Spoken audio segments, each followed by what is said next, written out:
devil is busy today," Mama Iyabo declared to Dr. Chen as they walked through the Titan's Hopes meeting hall. "And he brought friends." Dr. Chen shook her head grimly as she tended to Captain Alara's bruised face. "These aren't just business tactics anymore. This is terrorism." Around the meeting hall, medical staff moved from captain to crew member, treating broken bones, lacerations, and concussions. The violence that had swept through New Atlanta's shipyards over the past 2 days had left its mark on nearly everyone present. Captain Alara winced as Dr. Chen applied a regenerative gel to her split lip. "Tell Zaria we need to talk, now." Zaria had been dreading this meeting since the first injured captains and crews had arrived at Titan's Hope seeking refuge. The New Atlanta Trading Company had been squeezing them with lease increases before, but now they crossed into open brutality. "Look at them," Pixel commented as Zaria reviewed the security footage from the past 48 hours. "I've cataloged 17 separate assaults, boss. NATC isn't playing by any rules anymore." One particular recording made Zaria's blood run cold. Captain Voss, a gentle giant who'd been hauling medical supplies for 2 decades, was cornered in his own cargo bay by 2 figures who had become notorious across Titan's Hope. Conan's massive frame filled the camera. Zaria knew his story. Conan had lost his arms during the New Madrid War years ago. The bionic arms replacing them were standard-issue military grade. The tech was nowhere near the sophistication of the tech that made up her bionic arm, but what it lacked in looks, it made up in pure raw power. Conan no longer knew his own strength, and there were many stories about him using too much pressure when harassing people, with grim results. Add the fact that he had endured a severe skull wound that forced half his face to be replaced with bionic cranial implant and eye, and it's no wonder he so enjoyed the fear he inspired. The rates increased. Conan's deep voice rumbled on the recording, a flash of red light emanating from his bionic eye. "First 2 months due immediately." "That's impossible," Captain Voss protested. "I just paid last week's adjustment. Nobody has that kind of—" The rest of his sentence was cut off as one bionic arm shot out, lifting the captain by his throat. Behind Conan, his partner moved into frame. Tone stood tall and lean, adjusting his authentic 10-gallon hat with casual indifference to the violence. His cowboy aesthetic, complete with hand-tooled boots that jingled with decorative spurs and a bright yellow scarf at his throat, was a jarring contrast to Conan's brutal steampunk look. Tone looked at Captain Voss, pausing for effect so that the man could plainly see him slowly and deliberately drawing his ionic blaster from its holster. "There are 2 ways to solve this problem," Tone said, his voice surprisingly gentle, with a hint of an accent. He spun the ion blaster expertly. "Pay now or deliver a message to Zaria Johnson." The recording showed Captain Voss struggling for breath in Coenan's grip.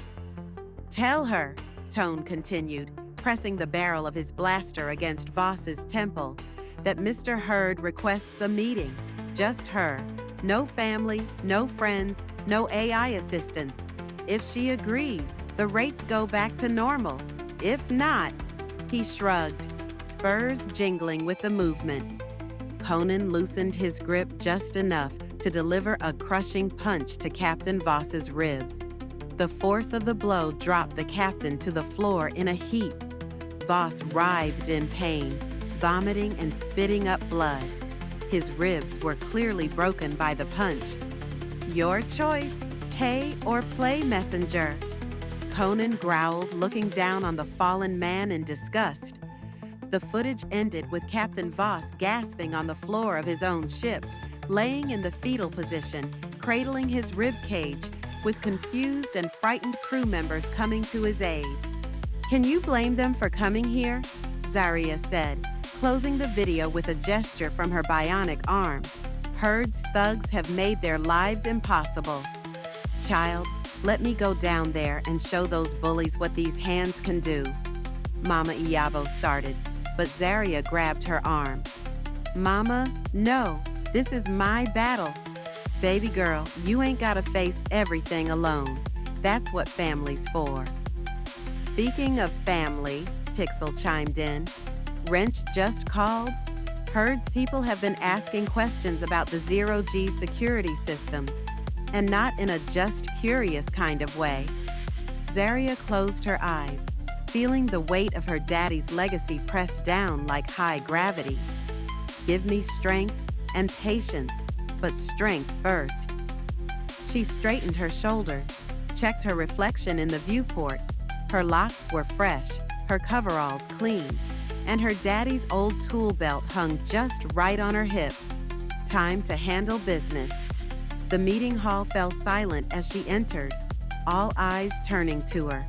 The captains' faces showed a mixture of hope, desperation, and fear, along with the physical evidence of Conan and Tone's persuasion techniques. Thank you all for coming, Zaria said, surveying the room. Though I wish it were under better circumstances. Better circumstances? Captain Alara scoffed, her split lip making her words slightly slurred. Is that what you call not being beaten half to death by Herd's attack dogs? Murmurs of agreement rippled through the gathered captains. Zaria felt the weight of their accusation, but stood her ground. I understand y'all are hurting, she said, meeting each captain's gaze. And I'm sorry it came to this. Sorry, don't pay our leases or heal our wounds. Another captain called out, cradling a broken arm. Herd wants a meeting with you. Just you. If you meet with him, this all stops. That's what he wants you to believe, Zaria countered. But we all know better. Captain Alara moved to stand before Zaria, her earlier anger now tinged with desperation. We have no choice, Zaria. Half of us can't make the new payments. The other half can't afford fuel after paying the lease. And now, she gestured to her face. This is what happens when we can't pay. Zaria's comm system chimed, and Pixel's voice came through. Boss, Raven is leaving the med bay. He's heading to the meeting hall now. Zaria nodded, grateful for the support but worried about what it might mean. Raven had been spending most of his time at Jaden's bedside since arriving on Titan's Hope. A strange reaction from a person with such a heated rivalry with Jaden, but a reaction Zaria appreciated nonetheless. As if on cue, the doors slid open and Raven strode in. Zaria saw the weariness in his eyes, the tension in his shoulders. Whatever had happened at the med bay hadn't been easy. Raven, she acknowledged. How's Jaden? A complicated expression crossed Raven's face. Healing and talking. He looked around at the injured captains. I see Herd's been making his point. That's one way to put it, Captain Alara replied bitterly. His point is that Zaria needs to meet with him, or we all suffer. It's a trap, Raven said flatly. Herd doesn't do favors, he collects debts. You think we don't know that? Captain Voss spoke up, the bruises on his neck and his movements noticeably slow from his crushed ribs. But what choice do we have? Keep getting beaten? Watch our ships get repossessed? Starve? Zaria felt trapped. On one side, desperate captains who'd trusted her daddy for years, now looking to her for salvation. On the other, the knowledge that Herd wanted the zero-G, and this was just his latest play to get it. The zero-G ain't just some pit stop, Zaria said, drawing strength from memories of her daddy. It's a sanctuary, a place where broken things come to be made whole again, whether that's ships, relationships, or people themselves. Pretty words, Captain Alara challenged. But words don't keep us flying, don't keep us safe from NATC. No, they don't. Action does. Zaria folded her arms. I'll consider Herd's invitation. Relief washed over many faces, but Raven stepped forward, his voice low. Zaria, we need to talk, privately. She nodded, then addressed the captains. I need time to think this through, to form a plan that doesn't just postpone the problem but solves it. We don't have time, Captain Voss protested. Tone made it clear. They're making the rounds again tomorrow. Then they'll have to wait, Zaria said firmly. I won't be rushed into a decision that affects all our futures. As the captains filed out, some hopeful, others disappointed, Zaria turned to Raven. What did you need to tell me? Not here, he said, glancing around. Too many ears. They found privacy in a small observation deck overlooking Titan's Hope's docking bays. The massive form of Titan V, a large gas giant planet similar to Jupiter in the Milky Way galaxy, dominated the viewports, its swirling storms a reminder of nature's indifference to human problems. Jaden talked, Raven said without preamble, about Europa. Zaria knew the story, or thought she did. Jaden had betrayed Raven during a run to Europa's colonies, revealing the location of a shipment of black market medical supplies that Raven was smuggling to the colonists who were suffering from an outbreak of the dreaded Nerthic plague.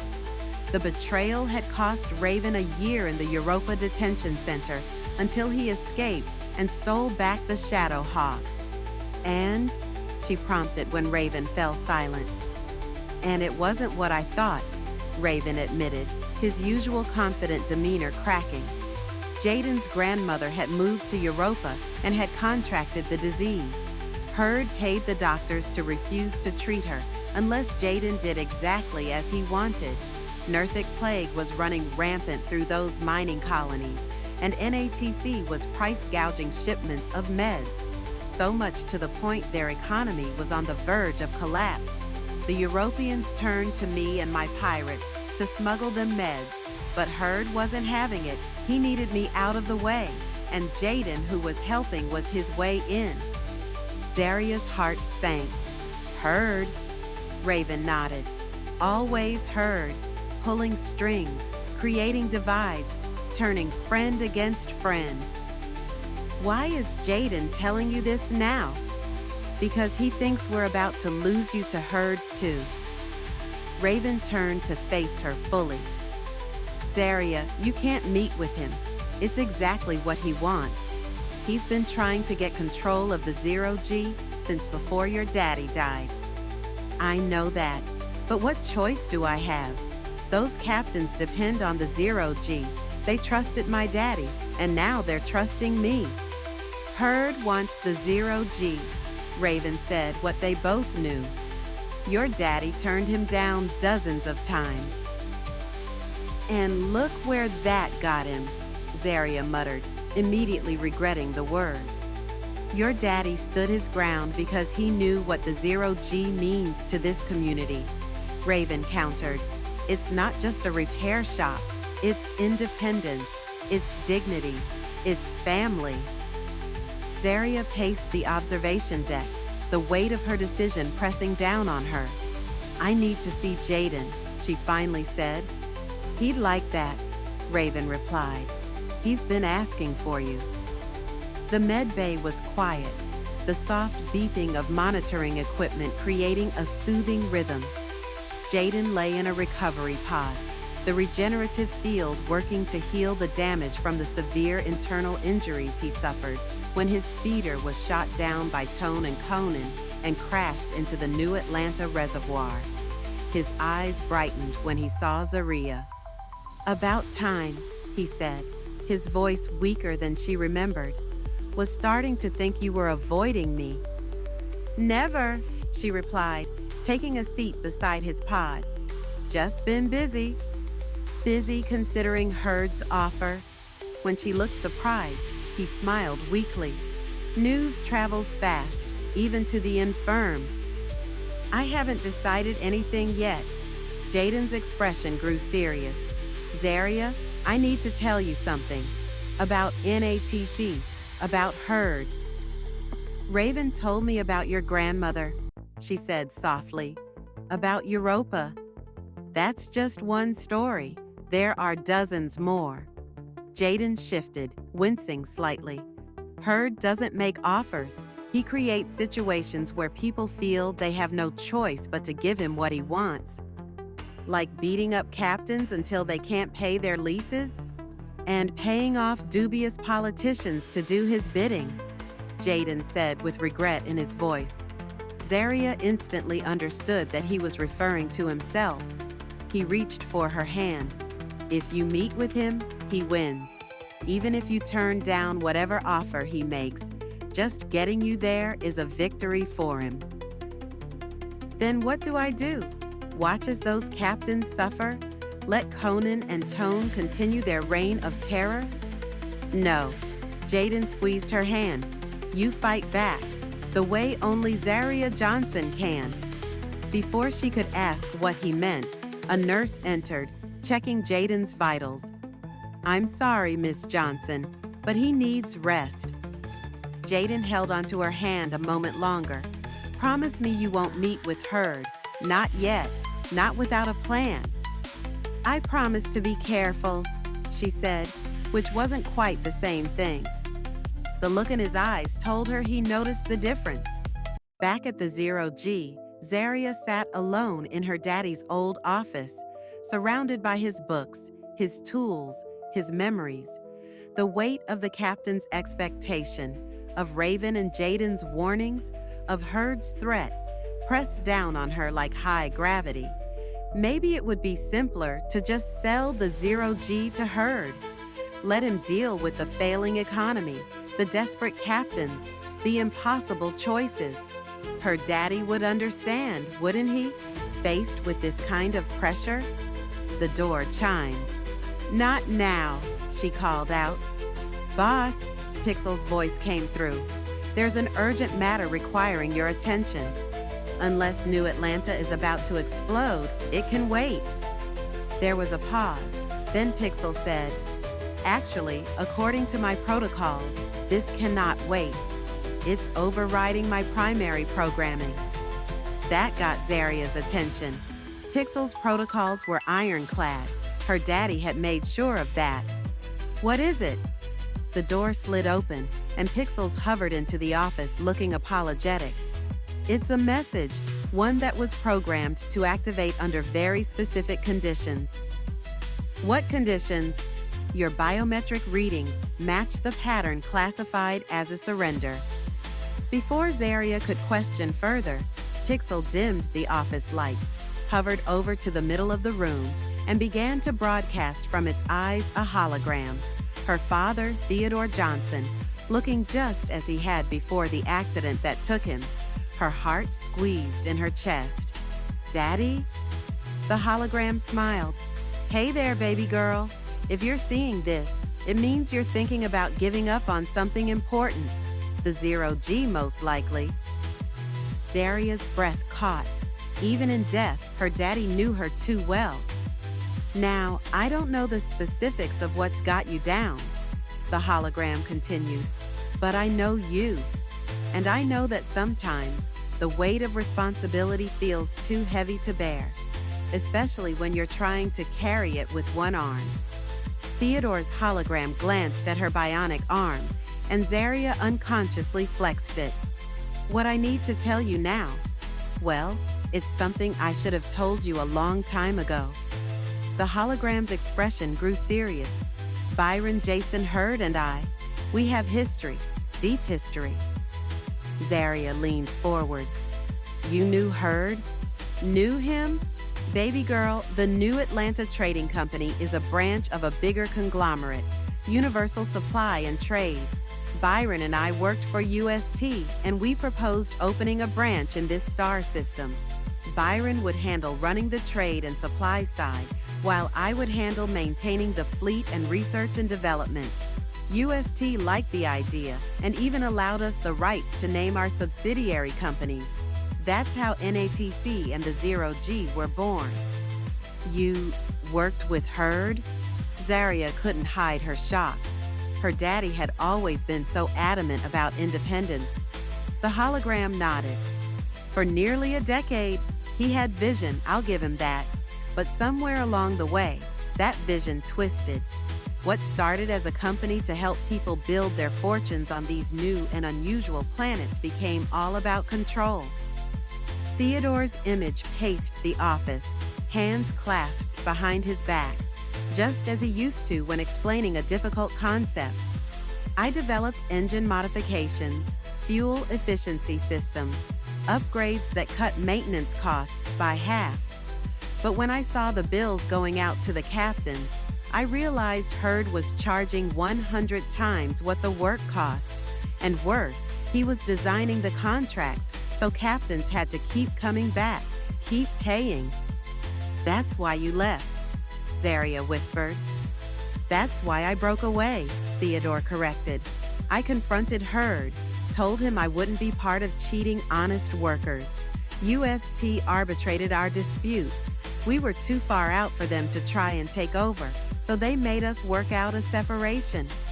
Hurd tried everything to make me reconsider, but I'd seen too much. So I took my tools, my designs, and left."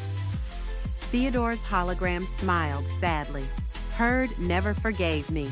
He tried to get me to sell my system upgrades to NATC several times.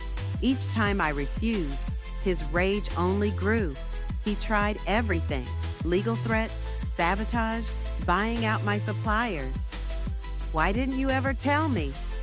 "Protecting you, I thought." The hologram shook its head. "Maybe that was wrong. Maybe you should have known exactly what you were inheriting."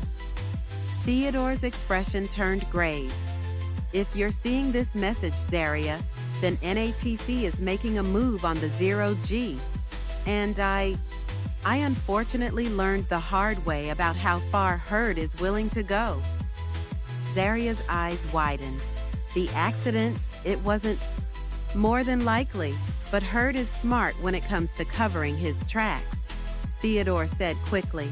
"But I'm sure if you do a little digging, the timing of my fate and the last offer he made will probably be more than just a little convenient." Tears welled in Zaria's eyes, anger mixing with grief. "Now listen to me, baby girl," Theodore continued, his voice gentle but firm. "Despite what happened to me, I need you to stand your ground. The people of this star system need the 0G to remain independent. They need someone who'll treat them fairly, with kindness and respect. But if they did that to you, that's the risk of doing what's right."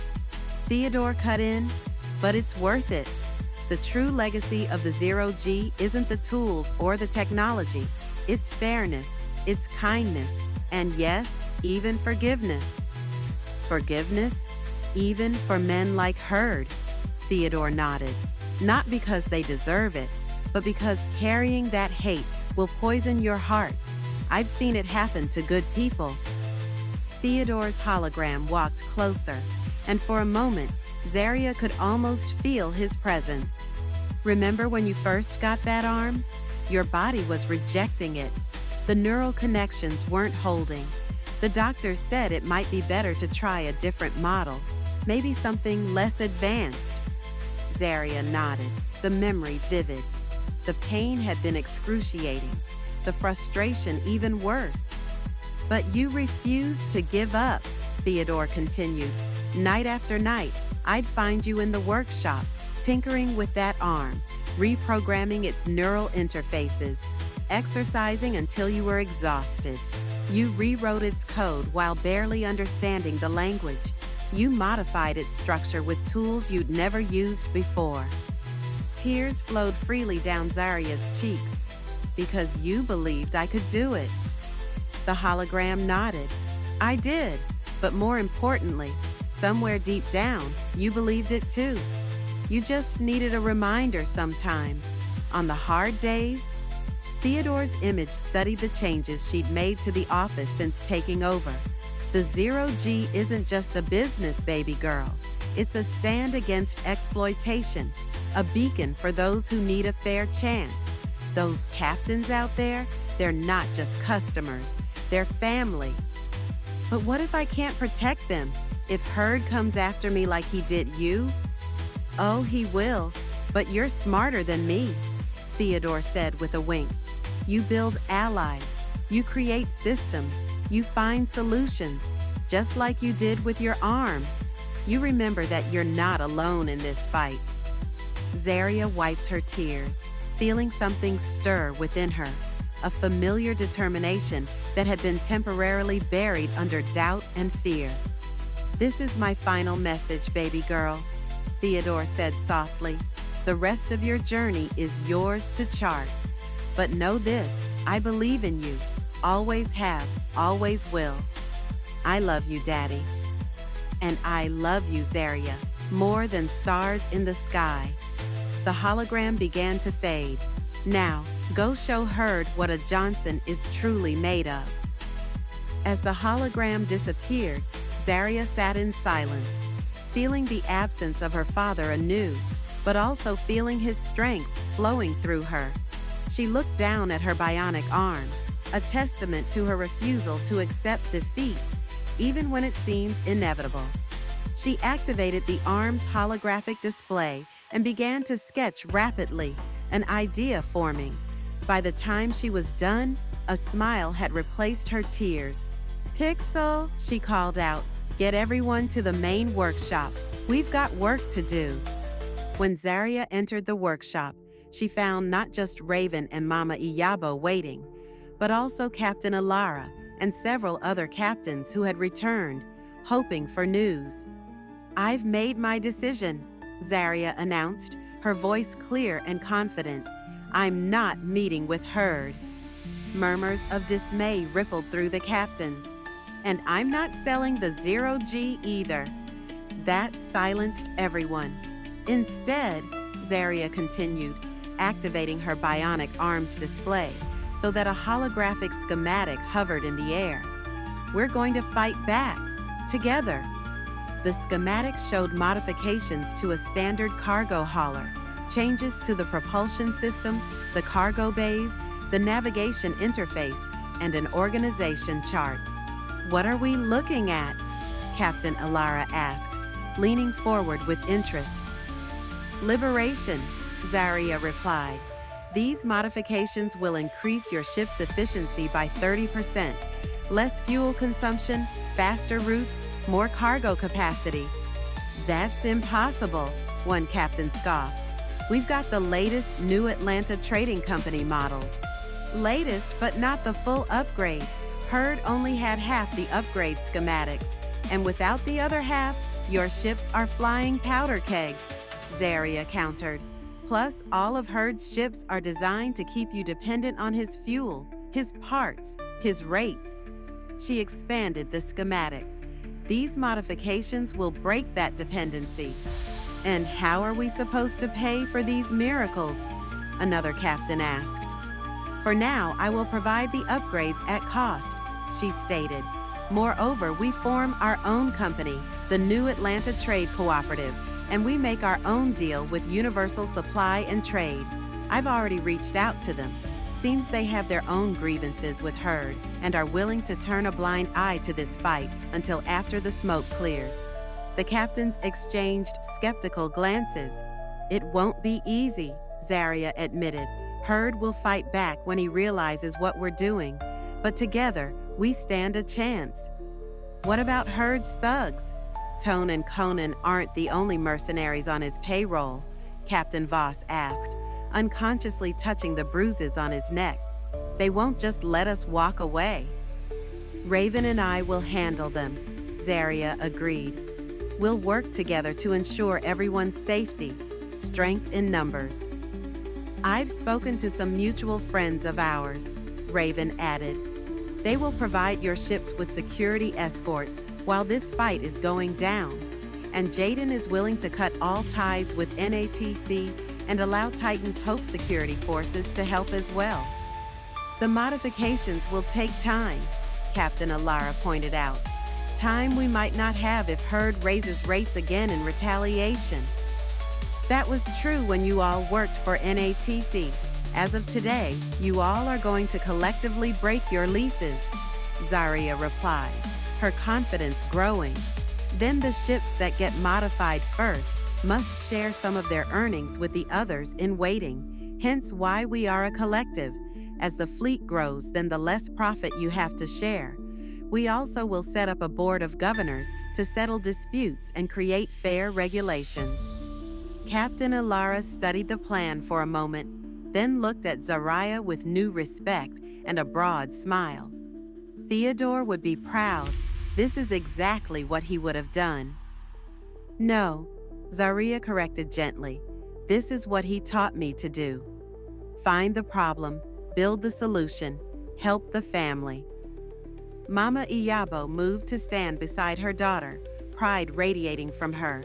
The devil might be busy, but he ain't got nothing on a Johnson woman with a plan. The workshop erupted in laughter, tension breaking like sunshine through storm clouds. So, Zaria said, looking around at her unlikely family of misfits and rebels, who's ready to start a revolution?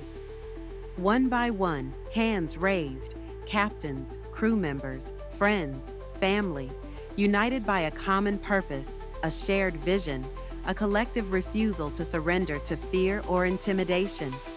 Zaria nodded, feeling her daddy's spirit all around her, in the Zero G's familiar hum, in Pixel's watchful presence, in the tools that waited to build something new and better.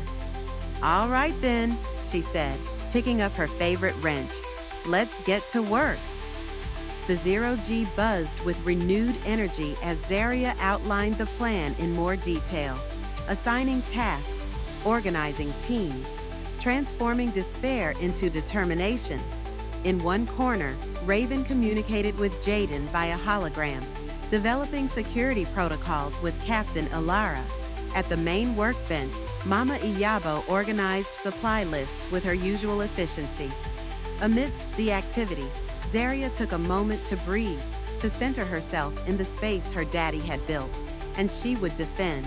The weight of responsibility still pressed on her shoulders, but now it felt less like a burden and more like a mantle, one she was finally ready to wear.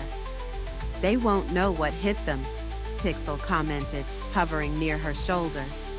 Zaria smiled, thinking of Conan's intimidating bulk and Tone's ever-present ion blaster, imagining their next visit when they'd find not a woman ready to surrender, but a community prepared to stand its ground. No, she agreed, her bionic arm humming with energy that matched her resolve. They surely won't.